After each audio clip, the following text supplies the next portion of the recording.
Chapter 26. Siya nga pala baby, iniimbitahan tayo ni Ara sa birthday party niya sa Sabado. Natigilan ako sa pagmuya at tumingin sa asawa. Nandito kami sa lanay at sabay na nagbi-breakfast. Siya ay nakasuot na ng pang-opisina niya at papasok na pagkatapos kumain. Ako naman ay mamaya pang 10:00 ang pasok sa school. Talaga, baka ikaw lang ang iniimbitahan niya. Nakangusong sabi ko. Alam kong imbierna sa akin ang sekretarya niya. Kinuwento pa nga sa akin noon ni Ate Ona na noong lumayas ako ay pumunta dito sa mansion, ang babaeng yun pero pinalayas din ng asawa ko. May kakapalan din talaga ng mukha ang sekretarya niya. Tumawa ito, iniimbitahan ka rin niya, dahil gusto rin daw niyang humingi ng pasensya sa'yo sa inasal niya noong unang nagkita kayo. Napataas ang kilay ko. Talaga ba? Pero kung ayaw mo, okay lang wife. Hindi na rin ako pupunta. Bumuntong hinga ko at nagkibit balikat. Sige pupunta tayo. Tumingin siya sa akin. Sigurado ka, hindi naman kita pinipilit wife. Hindi, ayos lang talaga. Pupunta tayo. Nakangiting pinal na sabi ko. Ayoko rin namang isipin ng babae na yun na pinagbawalan ko, ang asawa ko dahil inis pa rin ako sa kanya. Bagamat totoong inis pa rin ako sa kanya pero kailangan kong makitungo dahil empleyado siya ng asawa ko. Alright, sasabihin ko sa kanya na pupunta tayo. Tumango-tango na lang ako at tinuloy na ng pagkain. Nang matapos kami sa pagkain ay hinatid ko na siya sa labas. Ayaw pa nga niyang bumitaw ng yakap sa akin, at parang gusto na akong baunin sa opisina niya. Simula nang maging okay na kami at nagkaaminan sa mga nararamdaman namin ay mas lalo pa siyang naging sweet. Maya't maya ang text o tawag. Minsan siya na ang sumusundo sa akin sa school. Wala nang pagsidla ng saya, ang dibdib ko at tanging hiling ko ay sana lagi kaming ganito. Inis na ibinoto ni Ara ang cellphone sa kama at impit na sumigaw. Naiinis siya sa especially iyan niya sa mansion. Paiba-iba kasi ang sinasabi nito. Noong nakaraang araw ay may sinend itong video sa kanya na nag-aaway si Luis at ang asawa nito. At hindi siya makapaniwala sa ginawa ng asawa ni Luis. Kung bato-batuhin ito ng paso si Luis ay parang walang takot. Umaasa siya na yun na ang katapusan ng pagsasama ng dalawa. Dahil noong Luis ayaw nito sa ganoong klaseng babae. Pero kani-kanina lang nang tawagan niya, ang especially iyan niya para makibalita ay iba naman, ang sinasabi, taliwas sa inaasahan niya. Okay na raw ang mag-asawa at bati na. Sobrang sweet na raw sa isa't isa. Putang na talaga. Ano bang meron ang babaeng yun at hindi mabito bitawan ni Luis? Maganda lang ito at bata. Marahas na buntong hininga ang pinakawala ni Ara at padabog nang pumasok ng banyo para mag-shower. Ara may naghahanap kay Sir Luis. Nagangat ng tingin si Ara mula sa binabasa niyang report. Napataas ang kilay niya nang makita si Lian na isang receptionist. May kasama itong babae na may edad na bagamat maganda pa din at medyo nakapostura. Sino siya Lian? Tanong ni Ara sa receptionist. Siya si. I'm Bev Miss, Luis' mother-in-law. Nandyan ba siya? Sabi ng ginang na nakataas noo.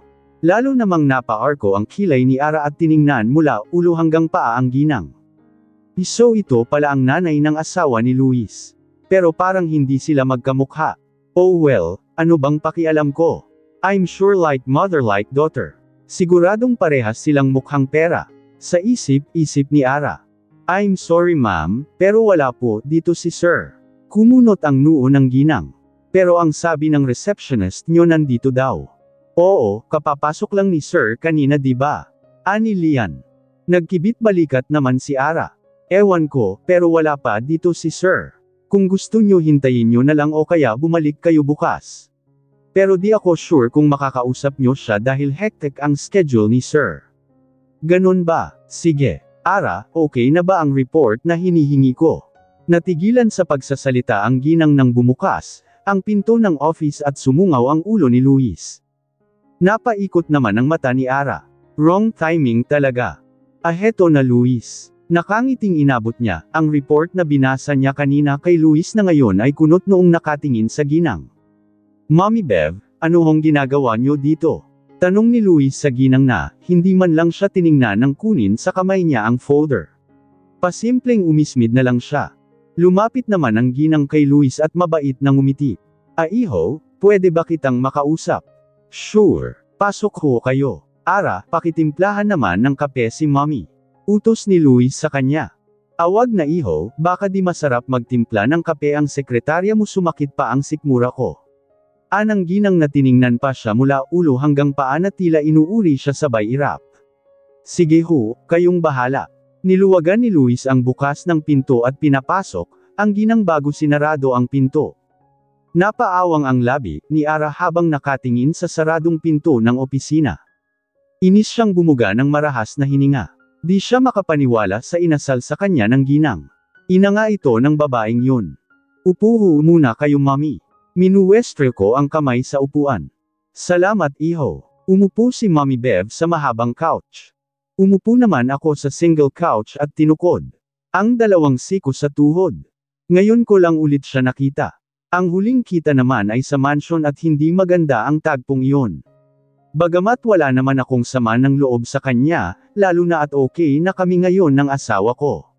Pero nagkwento sa akin ang asawa ko tungkol sa mommy niya na nalulong nga ito sa sugal. Mukhang hindi pa sila okay mag-ina. Gusto nyo ho ba ng juice kung ayaw nyo ng kape? Alok ko. Umiling-iling naman siya. Ayos lang ako iho, wag kang mag-alala. Tumango-tango ako. May kailangan ho ba kayo? Kailangan nyo ho ba ng pera? No iho, hindi ako nagpunta dito para manghingi ng pera. Gusto lang talaga kitang makausap. Matiim siyang tumingin sa akin at ngumiti na tila nahihiya. Na-curious naman ako kung ano ang gusto niyang sabihin sa akin, pero may ideya na ako. Hindi maganda ang huli nating pagkikita iho. Dapat noong una pa lang kinausap na kita. Pero hindi pa naman huli ang lahat, di ba? Gusto kong humingi ng pasensya, sorry sa ginawa ko at sa mga sinabi ko. Hindi ako nagsalita at nakatingin lang sa kanya. Humugot naman siya ng malalim na hininga. At totoo yung sinabi ko noon na plinano ko talagang ipapikot ka kay Ivana, pero wala siyang alam doon.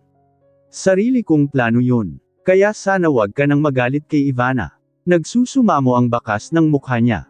Bumuntong hininga ko at ngumiti. Wala na ho sa akin yun, Mommy. Nagkaayos na rin ho kaming mag-asawa. Sana kayo rin ho magkaayos din ni Ivana. Ang totoo hindi naman ang tungkol sa pikot, ang ikinagalit ko talaga noon kundi ang tungkol kay Nico. Hindi ko gusto na may iba pang lalaking nagustuhan ng asawa ko maliban sa akin. Lalo na hindi ko gusto na may contact pa sila. Dapat nga magpasalamat pa ako kay Mommy Bev, dahil tutol siya sa lalaking yun at plinanong pikutin ako. Kung nagkataon di walang kami ng asawa ko at si Nico ang boyfriend niya. Salamat iho. Yun din naman ang gusto ko na magkaayos kami ng anak ko. Nahihiya lang kasi akong kausapin siya, dahil sa gulong ginawa ko sa inyong dalawa. Mabait ho ang anak nyo. Maiintindihan din ho kayo nun. Maraming salamat sa pag-unawa. Alagaan mo sana ang anak ko. Kahit hindi nyo ho sabihin gagawin ko. Mahal na mahal ko ho ang asawa ko. Ngumiti si Mommy Bev at tumayo na. Nagpaalam na siyang aalis na, inalok ko siyang ipahatid kay Gordon pero tumanggi siya, dahil sisunduan daw siya ni Steve. Hinatid ko na lang siya sa ibaba. Pagsakay ko ng elevator ay tumunog ang cellphone ko. Kunot noong hinugot ko ito sa bulsa ng slacks. Napangiti ako nang makita ang pangalan ng asawa ko sa screen.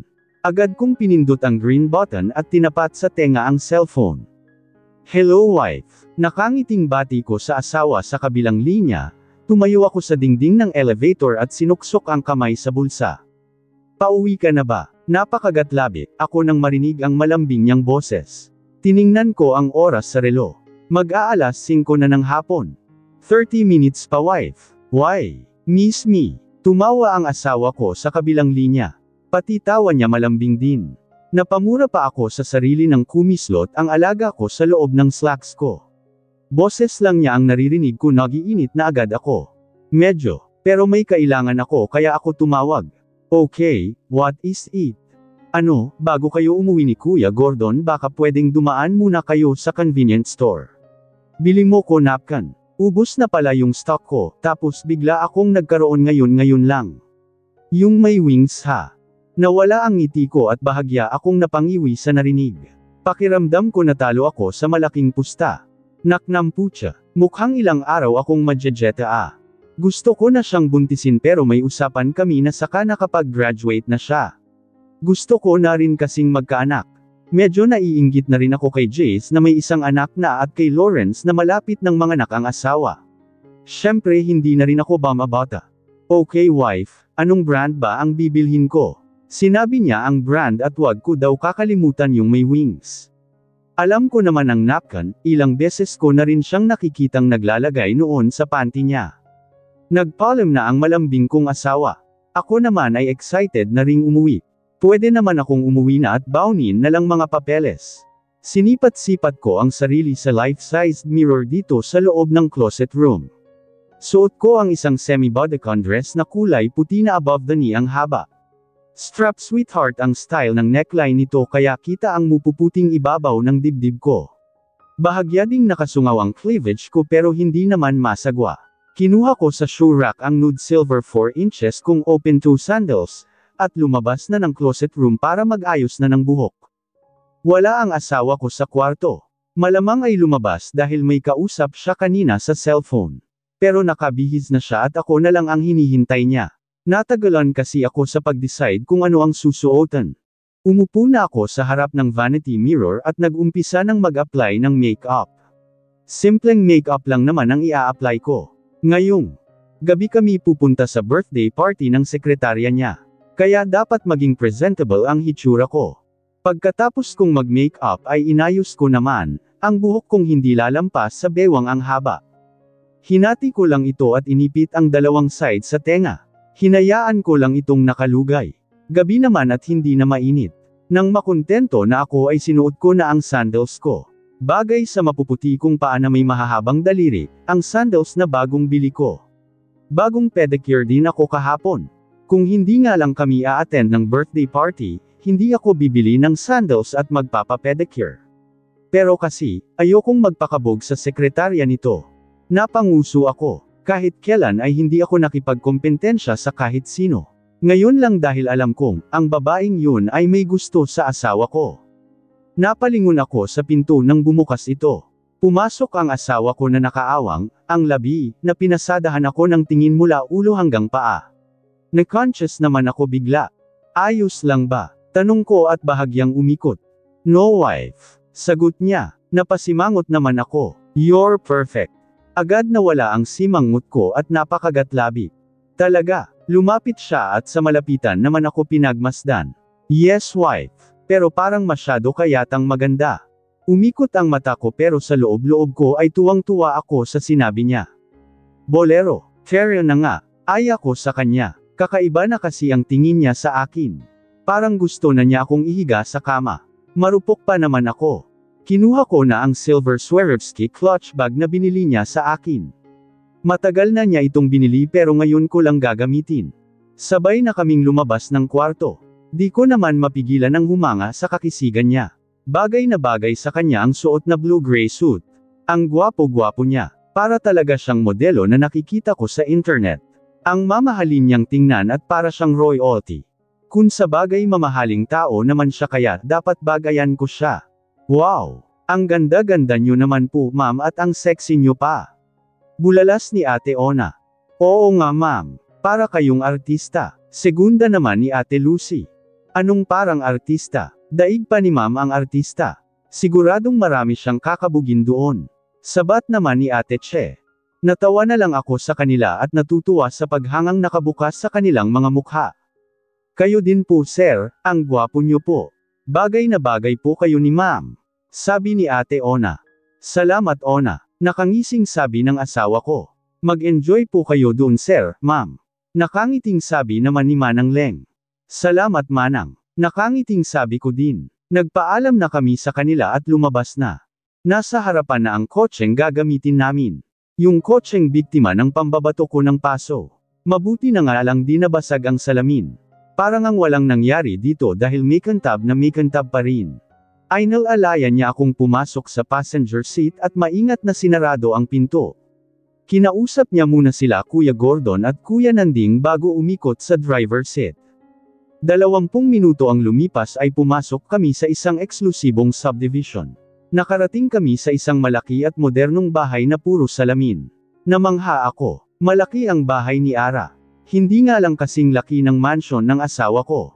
Pero moderno ang pagkakayari sa bahay at halatang ginestusan. Napaisip tuloy ako. Mayaman pala si Ara, akala ko simpleng empleyada lang siya. Inalalayan akong bumaba ng asawa ko sa kotse. Inikat ko ang mata sa paligid. Marami na ang bisita sa loob ng bahay at may iba pang dumadating. Halatang mga nabibilang sa alta sosyedad ang mga bisita. May ilan pa nga na kilalang mga celebrity at modelo. May ilang mga bisita na lumapit sa asawa ko at nangangamusta. Si Luis naman ay pinapakilala ako bilang asawa. Nahihiya man at parang nanliliit ay pinipilit kong maging kalmado at makibagay. "Let's go inside, baby," bulong sa akin ng asawa ko at hinapit ako sa bewang. Pagpasok namin sa malawak na bakuran, marami nang ang bisita ang naroon. Maliwanag ang buong paligid dahil sa mga ilaw. Bumabaha ng alak at pagkain. May mga nagkalat din na waiter na nagsiserve ng alak at pagkain. Meron pang live band. "Oh hi Luis. You're here na pala." Lumapit sa amin ang isang maganda at matangkad na babae. Mukha siyang modelo. "Hello Krisha." Formal na bati naman ng asawa ko sa babae. Pero ang babae ay bumeso pa. "Oh my gosh. You look dashingly handsome tonight." "Oh well, gwapo ka naman talaga. Siguradong matutuwa si Ara kapag nakita ka, kanina ka pa niya hinihintay eh." "Oh wait, who is she?" Parang noon lang ako nakita ng babae samantalang magkadikit lang kami ng asawa ko. Nakataas pa ang kilay niya at tiningnan ako mula ulo hanggang paa. Kimi na lang akong ngumiti. Naramdaman kong gumalaw ang mga daliri ng asawa ko sa bewang ko. "She is Ivana, my wife." Pagpapakilala sa akin ng asawa ko at ngumiti. Nginitian ko rin siya. "Oh yeah, I forgot. Nabanggit pala sa akin ni Ara na may asawa ka na. She's pretty ha." Nakangiti nang sabi ni Krisha. "Oh wait, tawagin ko lang si Ara. Sasabihin kong nandito na kayo ng asawa mo." Nag-excuse na si Krisha para puntahan si Ara. May lumapit naman na isang waiter sa amin at giniya kami sa isang bakanteng mesa na pabilog. Inalok kami ng pagkain ng waiter at inabot pa ang menu. Pero hindi pa naman kami gutom. Kaya nanghingi na lang ng wine at champagne sa asawa ko para sa aming dalawa. Napapansin ko na laging nakahawak sa akin ang asawa ko. Kung hindi nakaakbay, nakahawak sa bewang ko o kaya hawak ang kamay ko, minsan naman ang kamay nasa hita ko. Ganito lagi siya kapag nasa labas kami at maraming tao na para bang may kukuha sa akin sa kanya. Maya-maya ay nakita ko na si Ara na papalapit. Nakahawak siya sa braso ng isang may edad ng lalaki. Kasunod din niya si Krisha at isa pang babae. Magandang maganda siya ngayong gabi at halatang pinaghandaan niya. Naka-red evening gown siya na hapit sa makurba, niyang katawan at may slit pa sa kanang hita. Matangkad siya kaya nagmukha siyang modelo. "Luis, iho." Nakangiting bati ng may edad na lalaki sa asawa ko. Sa tingin ko ay siya ang ama ni Ara dahil may pagkakahawig sila. Tumayo si Luis. Sumunod naman ako, niyakap niya ako sa bewang. "Ninong." Bati ni Luis sa may edad na lalaki at nagmano. "I'm so happy na nakarating ka ngayong gabi sa birthday party ko, Luis. Sabi ko na nga ba di mo ko matitiis." Nakangiting sabi ni Ara na lumapit pa sa asawa ko at humawak sa kabilang braso at bumeso. Napataas naman ang kilay ko. Parang hindi niya ako nakikita, ang nakikita lang niya sa paligid niya ay ang asawa ko. Nakaramdam ako ng pitik ng inis. Tumikim ako. "Happy birthday, Ara," sabi ko at plastic na ngumiti. "Oh hi Ivana, kasama ka rin pala," sabi ni Ara na matamis na ngumiti. Obvious naman na nagkukunwari siya na, hindi ako napansin at alam kung plastic din ang ngiti niya. Sabi ng asawa ko, "Iniimbitihan mo rin daw ako." Hindi nga sana ako sasama dahil busy ako pero hindi rin pupunta dito, ang asawa ko kung hindi ako sasama. Sabi ko at humilig sa balikat ng asawa ko. That's right. Segunda nito kaya lalong tumimas ang ngiti ko. Bahagyang naluso ang ngiti ni Ara pero agad ding bumalik. Tumikim naman ang may edad na lalaki, "Iho, hindi mo ba ako ipapakilala sa misis mo?" "Of course, Ninong. Wife, this is Ninong ko at father ni Ara." "Ninong, my wife, Ivana." Pagpapakilala sa amin ng asawa ko sa may edad na lalaki na tatay nga ni Ara at ninong pa niya.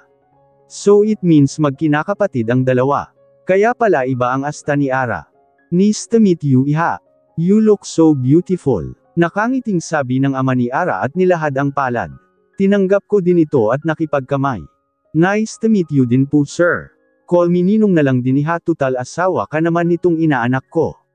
Kiming ngumiti na lang ako at tumango. Samalo na sa mesa namin si Ara at ang ama niya pati na rin si Krisha, isa pang babae na kasama nila na mukhang kaibigan din ni Ara. You know what? Buong akala ko talaga kayong dalawa ni Ara ang makakatuluyan. Anang isang babae. Napataas ang kilay ko lalo na nang ngumiti pa si Ara. Paano mo naman nasabi na kami ang magkakatuluyan ni Ara, Laika? Hindi naman naging kami. Sabi ng asawa ko na ikinaluso ng ngiti ni Ara. Oh well, kasi ninong mo si Tito at laging bukang bibig noon ni Ara na magiging kayo. Dugtong pa ng babae na Laika ang pangalan. Nakita kong pasimple siyang siniko ni Ara at pinandilatan ng mata. Gaya nga ng sabi mo Laika, ninong ko si Ninong, it means kinakapatid ko si Ara. Hindi yata magandang tingnan kung magiging kami ni Ara, dahil parang kapatid ko na siya. Right Ninong? Tumingin ang asawa ko sa ama ni Ara. Tumikim naman si Ninong. You're right iho, pero marami na ring nangyayari na nagkakatuluyan. Ang magkinakapatid lalo na kung wala naman pagtutol sa side ng pamilya ng bawat isa.